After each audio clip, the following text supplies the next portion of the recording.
అన్నమయ్య జిల్లా పోలీసులు అంతరాష్ట్ర బైక్ దొంగల ముఠాను పట్టుకుని 24 ద్విచక్ర వాహనాలను స్వాధీనం చేసుకున్నారు. ఈ ముఠా అన్నమయ్య, చిత్తూరు, తిరుపతి, కడప జిల్లాలో దొంగతనాలకు పాల్పడుతుందని జిల్లా ఎస్పీ ధీరజ్ తెలిపారు. నిన్న సాయంత్రం పీలేరు మండలం పొంతల చెరువు క్రాస్ వద్ద వాహనాలు తనిఖీ చేస్తున్నప్పుడు ఆరిఫ్ అనే వ్యక్తిని పోలీసులు పట్టుకున్నారు. అతను ఇచ్చిన సమాచారంతో మిగతా ముగ్గురు రిసీవర్లను కూడా అరెస్ట్ చేశారు. వీరి వద్ద నుంచి 40 లక్షల విలువ చేసి ద్విచక్ర వాహనాలు స్వాధీనం చేసుకున్నారు. అరెస్ట్ అయిన ముగ్గురులో ఇద్దరు గురంకొండ, ఒకరు రాయచోటి ప్రాంతానికి చెందినవారు. ఈ ఆపరేషన్లో డీఎస్పీ కృష్ణమోహన్, పీలేరు సిఐ యుగంధర్, అలాగే ఎస్ఐలు లోకేష్, రహీం, ఇతర సిబ్బంది ప్రతిభ కనపరిచినందుకు రివార్డులు అందజేశారు. వర్త్ అబౌట్ 40 lakhs వరకు రికవర్ చేయడం జరిగింది. ఇది మన పీలేరు పోలీస్ స్టేషన్లో ఇతను ఒక హోంగార్డ్ బైక్ దొంగతనం చేసి అది కుదరక అక్కడి నుండి పారిపోయి బస్ స్టాండ్ దగ్గర వేరే వాళ్ళ బైక్ దొంగతనం చేస్తున్న సమయంలో పట్టుకొని ఫర్దర్ ఇంట్రాగేషన్లో ఈ మిగతా బైక్స్ అన్ని కూడాను రికవర్ చేయడం జరిగింది. మెయిన్ ముద్దాయి వచ్చి షేక్ ఆరిఫ్.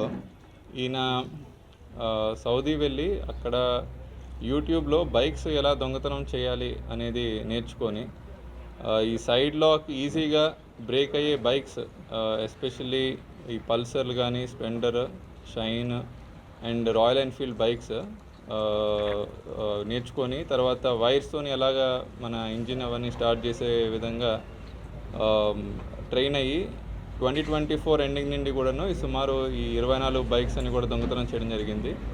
దీనిలోని రిసీవర్స్కి 10,000 అమౌంట్, 15,000 అమౌంట్కి అమ్మేవాడు. వాళ్ళు ఫర్దర్ 20,000 to 30,000 బైక్ని కస్టమర్స్కి అమ్మేవాళ్ళు. సో రిసీవర్స్ని కూడా పట్టుకోవడం జరిగింది. ఇద్దరు గుర్రంకొండ వాళ్ళు, ఒకరు రామసముద్రం ఆయన. వీళ్ళందరినీ కూడా పట్టుకొని ఈరోజు రిమాండ్ పెట్టడం జరుగుతుంది. ఇక మీద ఎవరైనా బైక్ అది పోతే ఎస్పెషలీ వాళ్ళ సైడ్ లాక్స్ అవన్నీ కూడా కొద్దిగా స్ట్రాంగ్గా వేసుకోవాలి. అండ్ జీపీఎస్ సిస్టమ్ కానీ బైక్స్కి ఫిట్ చేసినట్టయితే ఒకవేళ వాళ్ళ బైక్ పోయినా కూడా ఇమీడియట్గా ట్రేస్ చేయడానికి ఛాన్స్ ఉంటుంది. జీపీఎస్ ఇప్పుడు హార్డ్లీ ఒక 2,000 to 3,000 రూపీస్కి చాలా చీప్ రేట్కి జీపీఎస్ సిస్టమ్ వస్తున్నాయి. సో అవన్నీ కూడాను మీ బైక్స్కి, మీ వెహికల్స్కి పెట్టుకుంటే మాత్రం 100% ఈ ప్రాపర్టీ అఫెన్సెస్ అన్నీ కూడాను మనం ఈజీగా ట్రేస్ చేయడానికి ఛాన్స్ ఉంటుందండి. వర్త్ అబౌట్ 40 lakhs వరకు. పశ్చిమాసియాలో యుద్ధం తారాస్థాయికి చేరుతుంది. Iran supreme Ayatollah Ali Khamenei హత్యతో ఇరాన్ ప్రతీకార దాడులను తీవ్రతను పెంచుతుంది. ఇజ్రాయెల్తో పాటు గల్ఫ్లోని అమెరికా స్థావరాలపై మరింతగా విరుచుపడుతుంది.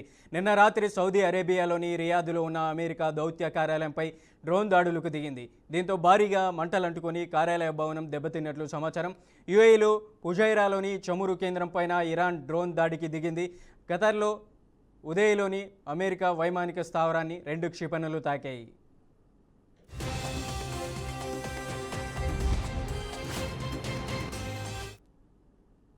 కువైట్, బెహ్రాయిన్, ఇరాక్, అలాగే ఖతార్, జోర్డాన్, యుఏఈలోని తమ దౌత్య కార్యాలయాల నుంచి సిబ్బందిని అమెరికా ఉపసంహరిస్తుంది. దాదాపు పశ్చిమాసియా దేశాల్లోని అమెరికన్లు తక్షణం ఆయా దేశాలను వీడాలని సూచించింది.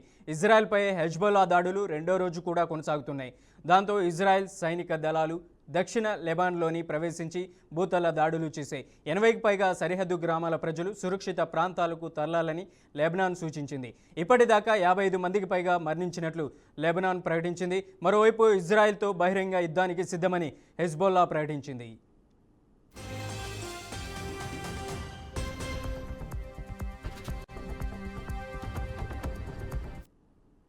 ఇక ఇరాన్ అధ్యక్ష భవన ప్రాంగణంతో పాటు దేశ అత్యున్నత జాతీయ భద్రతా మండలి ప్రధాన కార్యాలయంపై కూడా దాడులు జరిగాయి.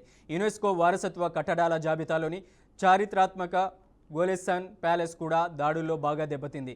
రెవల్యూషనరీ గార్డ్స్ కమాండ్ సెంటర్ను కూడా భస్మీపటలం చేసినట్లు అమెరికా ప్రకటించింది. కెర్మాన్ ప్రావిన్స్లో సైనిక స్థావరంపై జరిగిన దాడిలో 13 మంది సైనికులు మరణించినట్లు ఇరాన్ పేర్కొంది.